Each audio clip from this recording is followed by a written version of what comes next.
every American citizen must have an equal right to vote. The administration of elections is primarily a state and local responsibility. Whether you voted for the very first time or waited in line for a very long time, by the way, we have to fix that.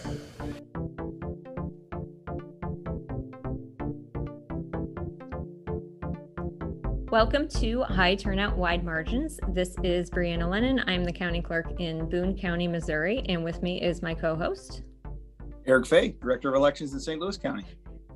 And today we're really excited to have Jennifer Morrell, who is a former local election authority and is now a partner at the Elections Group. And we're going to be talking about all sorts of fun elections things and what she's been working on. So thank you for joining us today. It's really exciting to be here. Thanks for having me. So our first question is always, how did you end up working in elections and taking the pathway you did in your career? Sure. Well, we actually have to step back a little bit from that because I had the opportunity to spend about 4 years serving in the Air Force. And I think that sort of planted this bug for doing something where I was providing service to my community, but also a part of something bigger than myself. And then fast forward a few years, we were at our last duty assignment. We'd just been assigned to Hill Air Force Base in Utah. And I was no longer serving in the community. And so I was feeling that bug again. I wanted to be involved. And so I ran for city council in the small municipality that we lived in, and I lost. And then a few years later, I decided to try again. I'd learned a few things about campaigning, and I ran. And about 3 days before the election, so on a Friday prior to Tuesday's election day, the mayor actually came to my house, the mayor of the city, and explained to me that we had a problem. The person that was responsible for running the election had quit. Nobody was sure what had been planned or hadn't, or how the election was going to be carried out. And they heard that I was good at solving problems and would I be interested in running Tuesday's election.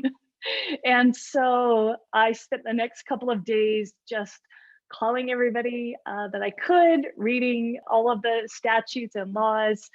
And in the course of that, realized rather quickly that I had to withdraw myself as a candidate if I was also going to be responsible for the election. And I did. It wasn't pretty, but we got through it. I learned some things. I was immediately hooked.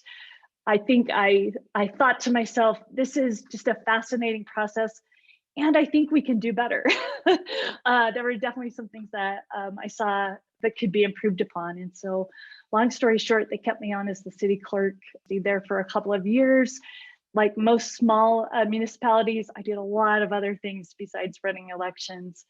And then I found myself as the director of elections in Weaver County, Utah. I worked for Ricky Hatch, who I know has been on your show. And I spent a few years there. Again, gave me that experience of a mid-sized county, but with limited resources. So I really feel for those jurisdictions. We had about 125,000 voters, but only 4 full-time staff. So everybody did a little bit of everything. I was really lucky there. I had kind of a big leash to try a lot of things and to innovate. And we ran the first all-male election in Utah, probably an idea that was a little early for its time, but certainly planted some seeds there. But I was really intrigued about that, about moving more towards vote centers. And so I was drawn to Colorado. I was excited to see what was happening there. And in 2015, became the deputy of elections and recording in Arapahoe County, Colorado. I worked alongside Matt Crane, who again also has been on this program. So it's such a small world. And that was really just a remarkable experience. In Arapahoe, we have just under 400,000 voters. So again, just kind of continuing to understand like the challenges and the benefits of different sized jurisdictions and what that means has been really instrumental in the work that I do now. Two of the things there that I loved that we did that has sort of stayed with me and sort of pushed me into the avenues that I'm now sort of focused on. One was in 2016, folks will remember we were starting to see some of that mis and disinformation start to rise up and challenges to security and outcomes of our election. And so taking great ideas from colleagues all over, because that's what we do in election administration is we share and copy. Developed some ballot life cycle sort of infographic talking points that really became core. They were tied to our standard operating procedures. We use them for tours.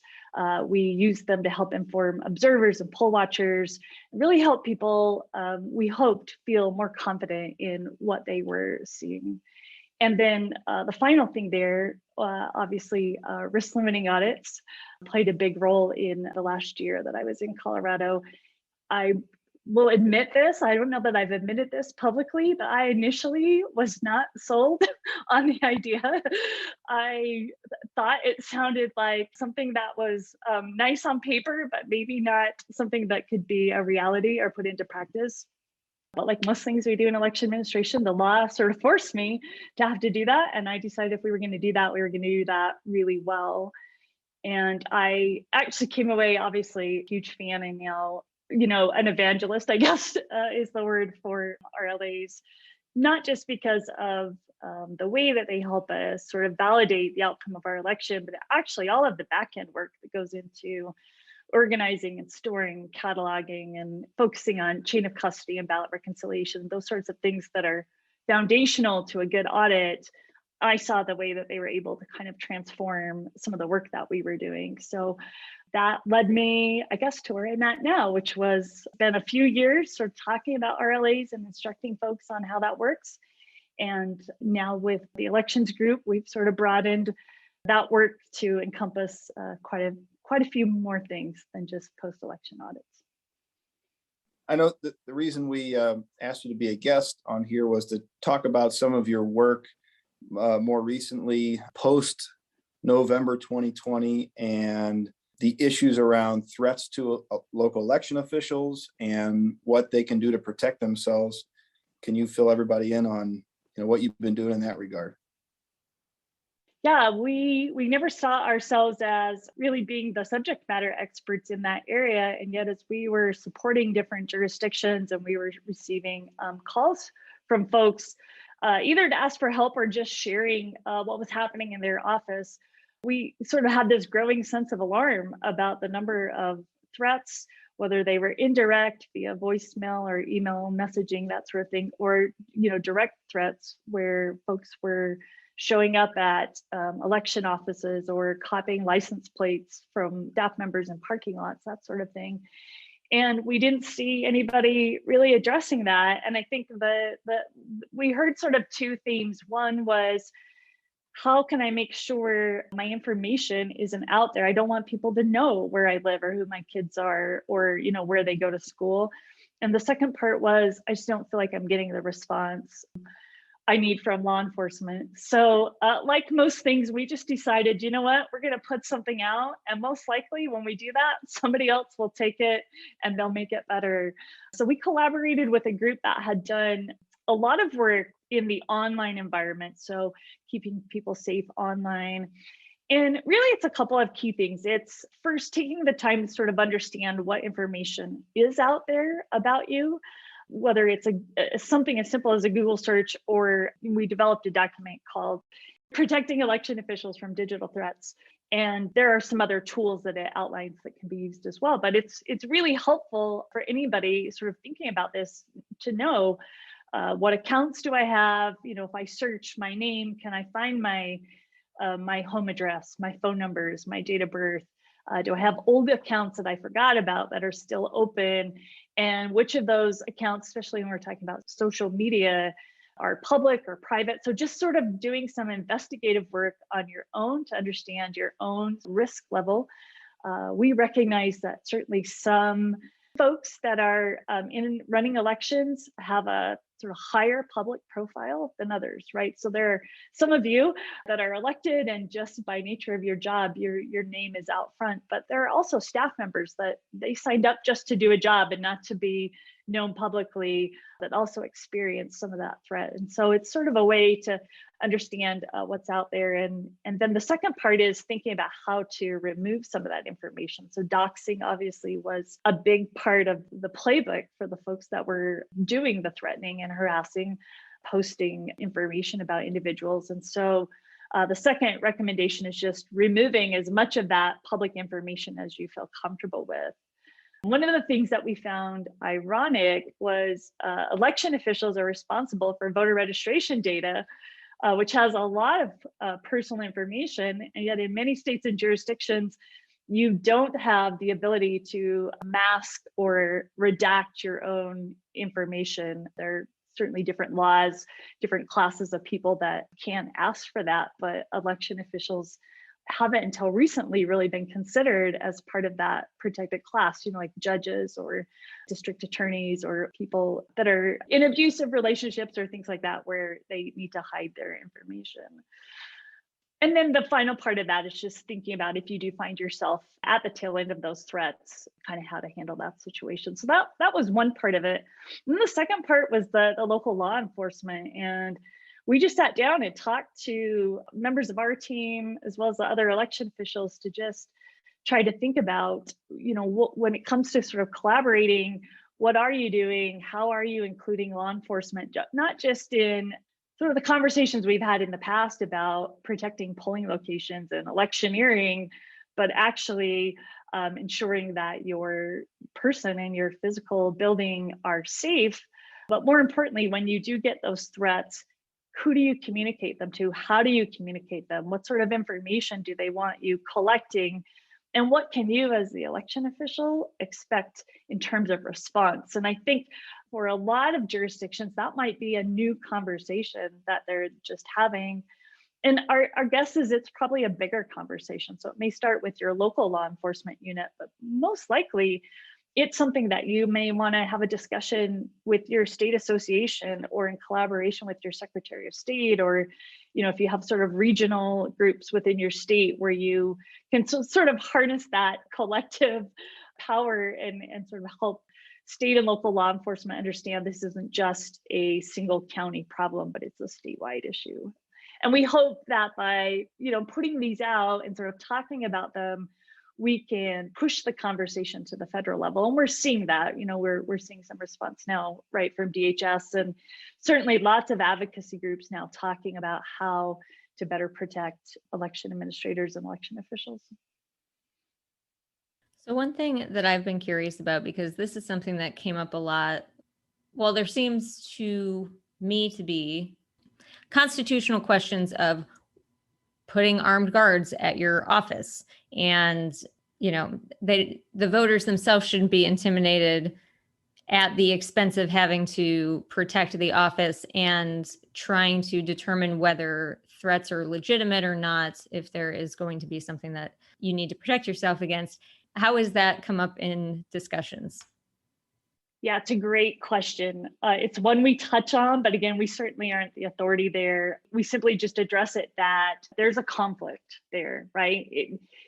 Inviting law enforcement presence of any sort of size or scale could, in fact, be seen as intimidation by anybody, but definitely in particular with particular groups or in particular neighborhoods or polling locations or areas. And so I don't know, Brianna, that I have an answer there. We flagged it in the document as something that warranted sort of further conversation about how that should work. But I think it's definitely something we need to surface and talk more about.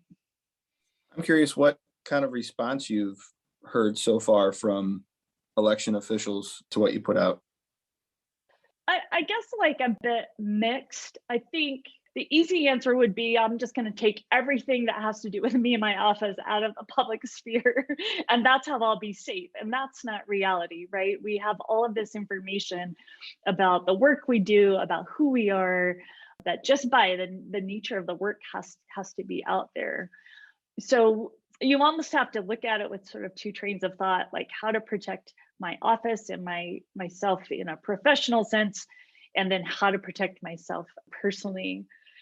I think there's a little bit of uncertainty about how effective some of those measures will be. So when we sort of lay out that's been some of the response we've received, is we kind of lay out, here are different tools or different websites and things that can help you remove this information.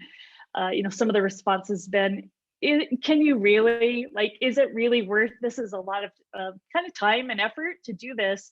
Is it really going to be worthwhile? Because it feels like inevitably there's going to be something out there about me that I don't find or isolate.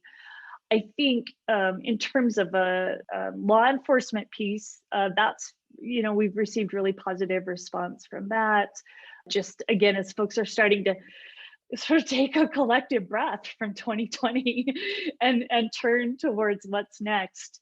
This is certainly a part of that sort of planning, contingency planning, that they're going to include some of this as they start to think about those conversations, not just in the response, but also even just in the physical planning, the physical assessments of, say, central count facilities or things like that. And where is it useful to have somebody outside of the office, which may or may not be law enforcement. It could be one of the CISA PSAs or someone, right, come in and help with that skill set, sort of do a walkthrough looking for physical vulnerabilities. That's been fairly positive. And then, I will just add, as part of the collaboration that we did with this group, we sort of offered up to anyone interested in that we're really, dealing with an unusual, I don't even know if that's the right word, an unusual amount of threats. That just sounds so weird. One threat is too many. We have been sort of sponsoring them to have some more intensive sort of online cleaning, I guess, with an organization that specializes in that. So, and sadly, we've had a handful of takers, reach out to us and say, I'm just so concerned. I'd love to have some professional help here. In terms of professional help, because I know you communicate with election officials all across the country, have you come across anybody who's thinking about like budgeting for that kind of contingency in the future, or having like a retainer for, that kind of service? I don't even know if that exists. I have not, actually. That's really interesting. We've certainly seen people budget for security, like non-law enforcement security companies, to whether that's standing guard over drop boxes or, again, election facilities. I remember after 2016, there was a lot of talk about communications, like crisis communications. If your voter database is compromised somehow, how do you communicate that to the public? And it almost seems to me an extension of kind of your crisis planning and crisis communication, what you do in case of threats. Yeah, I think so. It's definitely going to have to take both parts, right? That sort of proactive approach, like you're talking about, where you're sort of integrating some of that into your crisis comms plan.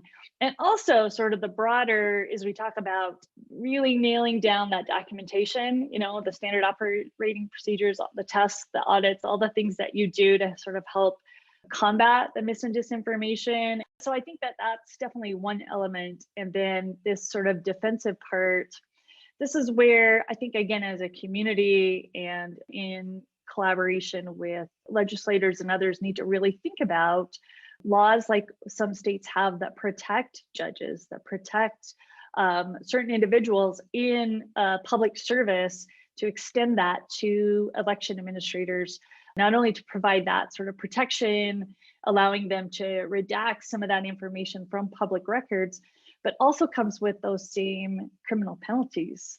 In the event that those threats do escalate, I think that sort of sends a sign that this sort of activity is not going to be tolerated, and we absolutely have to do that. And we need our state and federal leaders to take that seriously, I think, and figure out a way to make that happen. Have you seen this extend to election judges and poll workers who absolutely, there's a lot of us, especially in smaller communities, everyone knows where we live anyway. So even if we protected it on public documents, it wouldn't really make a difference. But election judges are not signing up for that type of exposure. So there was a good story documented either in the Brennan Center report or the report that just came out from the California Voter Foundation around intimidation, about a poll worker team that were returning ballots or election material to the main office that were followed and then attempted to be ran off the road. So that's the only story that comes to mind.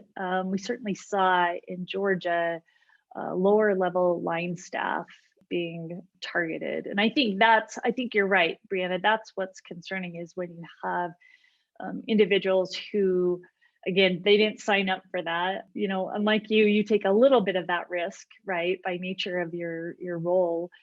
They didn't sign up for that. They didn't sign up for their information and their identity to be out there in the public sphere. So, and I think the other thing that we need to talk about is just the impact that this has, not just on the morale or on, the sort of mental health of your staff, but in some ways, we saw some of these threats born out of just human mistakes that happened in some offices, or a misunderstanding, right, of a process that could be easily explained, but somebody saw it on camera or heard about it somehow and turned it into something that it wasn't. And I think this sort of the threats and harassment have the potential to do exactly what they're trying to do, which is to keep folks from being more transparent, from sharing when they do see a mistake or an issue happens, being transparent about that, being public about that, so that it can be rectified. Now you've got this sort of shadow of, if I say something, and I'm talking again more thinking about poll workers or line level staff. If I say something, is that going to open up? What is that going to open me up to, or what is that going to expose me to? So again, I don't know that I have an answer there, but we certainly saw that and identified that as sort of a secondary problem to this threatening, harassing behavior that's been happening. From what you put out publicly or otherwise, are there certain key things you like election officials to take away from what you've learned and what you've put out? Yeah, and I'm going to say something that you've already probably had other people on your podcast share, and isn't going to be earth-shattering at all. But documenting everything you do is so vital now more than ever. And I think back to some of the just like amazing, veteran staff that I got to work with, where they had just years of knowledge up in their head.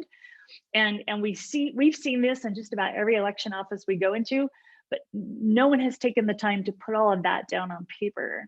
And because that individual knows that job inside and out, it's worked okay. So that sort of documentation part is critical for a lot of reasons. One, it's really the only way that you ensure consistency, that you avoid really critical mistakes from happening. And as I mentioned earlier, having those standard operating procedures, having those checklists, having those chain of custody logs, all of those things available help you then when you're either communicating to inform, or communicating in a crisis, or communicating in response to founded or unfounded allegations. Those procedures also then become sort of the building block for my favorite thing, which is, tests and audits, where you have the opportunity not just post-election, right, to ensure that the equipment was operating accurately, but just to further sort of cement the fact that you did run a secure and fair election. You can use those to do informal compliance audits, and other checks, pre-election, during the election, post-election. I think it just really builds on the credibility of your office and your staff. And then, again, the tough part is using all of that to tell your story in a way that lets people know you ran a trustworthy election. We've all learned that now. Unfortunately, we're not going to win over everybody. And I'll be the first to say audits isn't the be all end all. It's just one sort of layer in this piece of building trustworthy elections.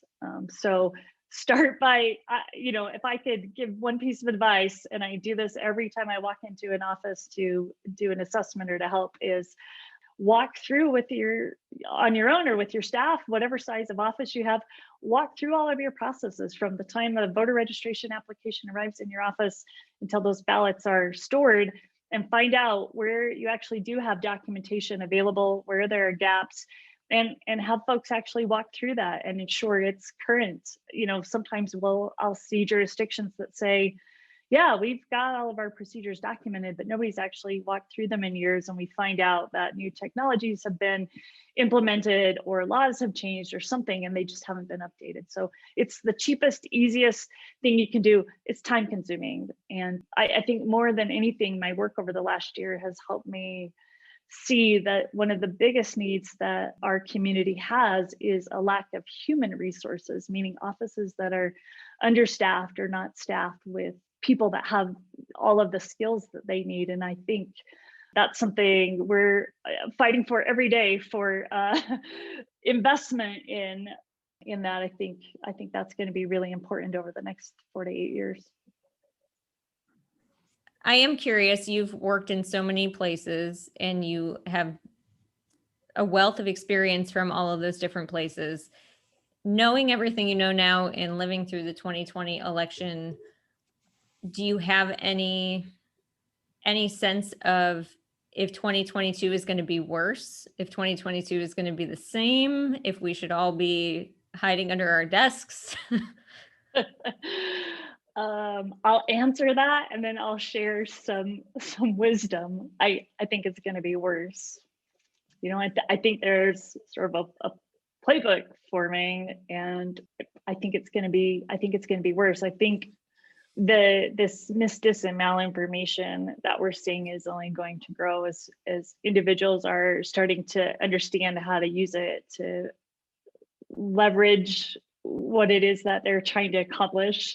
I think everybody absolutely needs to not relax in that sense. And I still just am in awe of the remarkable job that state and local officials did last year. In fact, I struggle to talk about it without feeling emotional because I watch people, I just watch these incredible moments of courage when folks were exhausted and emotionally just beat down, stand back up again and keep doing the work. And it was remarkable. But I think we can't sit on our laurels. I think we are going to have to continue to sort of tighten up. And one of the things we saw, there was this real focus on transparency and being open about your processes and sharing those. And, I mentioned at the beginning of the episode about our ballot life cycle chart and all of that. We certainly saw folks embrace that, which was amazing, right? We got to have this sort of bird's eye view of ballot processing in jurisdictions all across the country. Unfortunately, there were incidents where folks used that to try to prove that something nefarious happened, or there was some sort of issue or fraud that was perpetrated. And I think that's going to be one of the challenges. I can think of a specific incident in a jurisdiction around ballot duplication, something we all in election administration, we know how it works, we know why we do it, we know who's doing it, the protocols, unlike most of what we do that differs from state to state, the protocols are pretty much standard across the 50 states. But somebody external saw that on a live feed and interpreted it to be, something nefarious. So I think we're going to have to really wrestle with that. And, more than ever, we need each other. I think that's the biggest takeaway I have from my 10, 12 years in elections now is it's really about relationships and networking and collaborating, both within our state organizations across, nationally, with, our nonprofit partners, everybody. We all need everybody right now. This is not the time for egos or to be siloed or to worry about who's taking credit. This is the time to be extending help wherever we can and accepting that help. Well, here's hoping. I'm in a really unique position where I get to work with a lot of former local election officials, and we get to build really cool products, and we do those all based on needs. So if somebody's listening and they think they have a need for something, whether it's standard operating procedure or some other guideline or tool, reach out, because we it's just really exciting to be able to think about some of those things and help in that way. All right, thanks everybody for listening to High Turnout, Wide Margins. A big thanks to Jennifer Morrell for being our guest today and for all the important work she's been doing lately. We hope you enjoyed it. We hope you listen to another episode of High Turnout, Wide Margins.